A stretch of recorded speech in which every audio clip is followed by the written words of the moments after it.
वर्णिवेशरमणीय दर्शनं मन्दहासरुचिराननाम्बुजं पूजितं सुरनरोत्तमैर्मुदा धर्मनन्दनमहं विचिन्तये। असतो मा षड्गमय तमसो मा ज्योतिर्गमय मृत्युर्मा अमृतं गमयः। ओम शांति शांति शांति।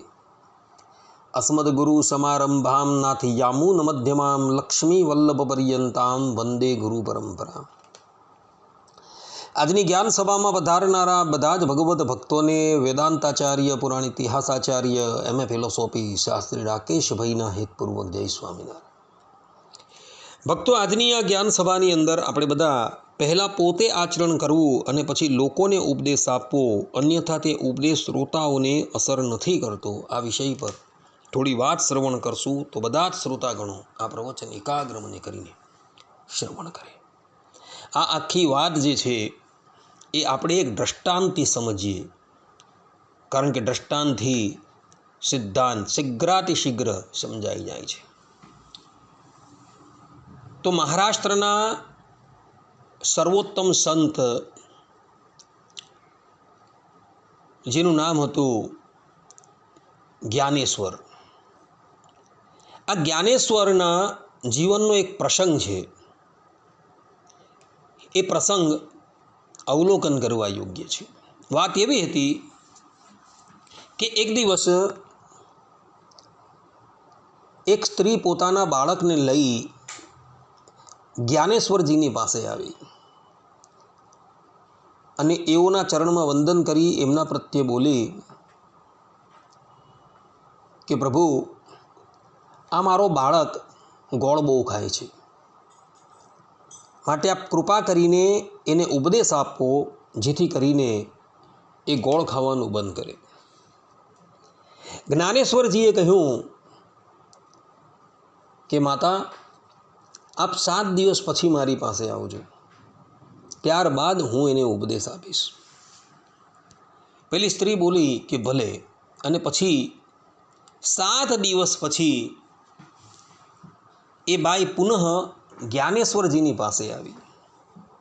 એટલે જ્ઞાનેશ્વરજીએ પેલા બાળકને કહ્યું કે બેટા, કાલથી તું ગોળ ખાવાનું બંધ કરી દેજે।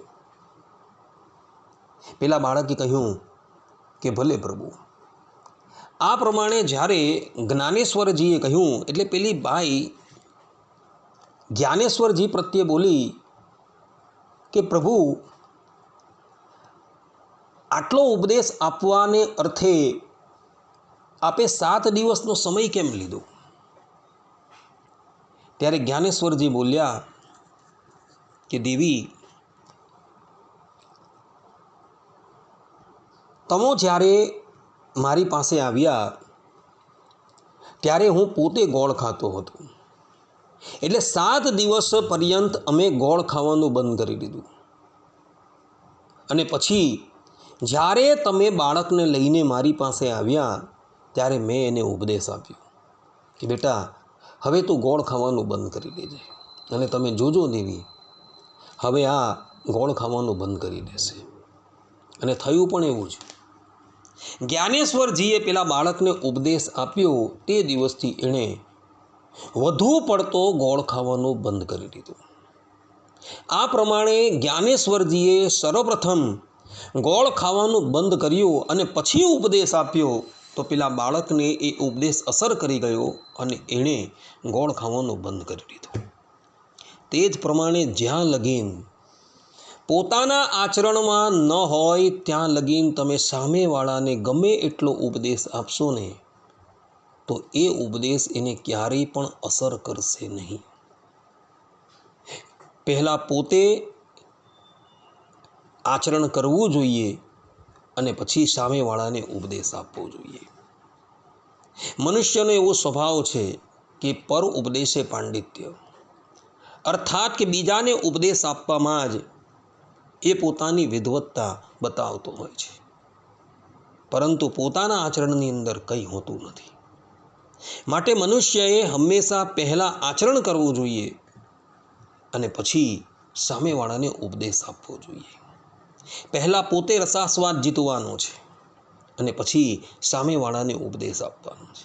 પહેલાં પોતે બ્રહ્મચર્ય વ્રત પાળવાનું છે અને પછી સામેવાળા શ્રોતાઓને બ્રહ્મચર્ય વ્રત પાળવાનો આદેશ આપવાનો છે. કારણ કે જ્યાં લગીન તમે તમારી અંદર સમદમાદિક ગુણોને કેળવશો નહીં, ત્યાં સુધી સામેવાળાને તમે સમદમાદિક ગુણો કેળવવાનો ઉપદેશ આપશો તો એ ઉપદેશ એને ક્યારેય પણ અસર કરશે નહીં. માટે વક્તાઓએ હંમેશા પોતાનું આચરણ અણિશુદ્ધ રાખવાનું છે. પોતાનું આચરણ જો અણિશુદ્ધ હશે અને પછી જો સામેવાળા શ્રોતાઓને ઉપદેશ આપવામાં આવશે તો એ ઉપદેશ એને અસર કરનારો થઈ પડશે. અન્યથા ગમે એટલો ઉપદેશ આપશો પરંતુ એ શ્રોતાને ક્યારેય પણ અસરકારક થશે નહીં. માટે માનવે પોતાના આચરણની અંદર શાસ્ત્રોના વચનને લાવવાના છે અને પછી અન્યને ઉપદેશ આપવાનો છે. ભગવાન સ્વામિનારાયણે શિક્ષાપત્રીની રચના કરી છે. શિક્ષાપત્રીની રચના કરતાં પહેલાં તમે જોજો, ભગવાન સ્વામિનારાયણે પોતાના જીવનમાં એ શિક્ષાપત્રીમાં જેટલી પણ આજ્ઞા છે એ બધી જ આજ્ઞા પાળી બતાવેલી છે અને પછી લોકોને આજ્ઞા કરી છે કે તમારે શિક્ષાપત્રી પ્રમાણે રહેવાનું છે. અને આજે ભગવાન સ્વામિનારાયણે જે આજ્ઞા આપી છે એ આજ્ઞા એના આશ્રિતો શિરોધાર્ય કરીને પાળે છે. કારણ કે ભગવાન સ્વામિનારાયણના જીવનની અંદર આચરણ હતું તો એ આચરણ આજે એમના આશ્રિતોની અંદર જોવા મળે છે. માટે ભક્તો, પર ઉપદેશે પાંડિત્ય ક્યારેય પણ બંધ, પરંતુ પોતાના આચરણની અંદર શાસ્ત્રોક્ત આજ્ઞાને લાવજો અને પછી લોકોને ઉપદેશ આપજો તો તમારો એ ઉપદેશ સામેવાળાને અસર કરશે. આટલું કહીને હું મારા પ્રવચનને અહીં વિરામ આપું છું. સર્વે સંતો નિરામયઃ, સર્વે સુખીનો ભવંતુ, સર્વભદ્રાણિ પશ્યન્તુ, મા કશ્ચિદ દુઃખ ભાગ ભવેત. અસ્તુ. જય સ્વામી.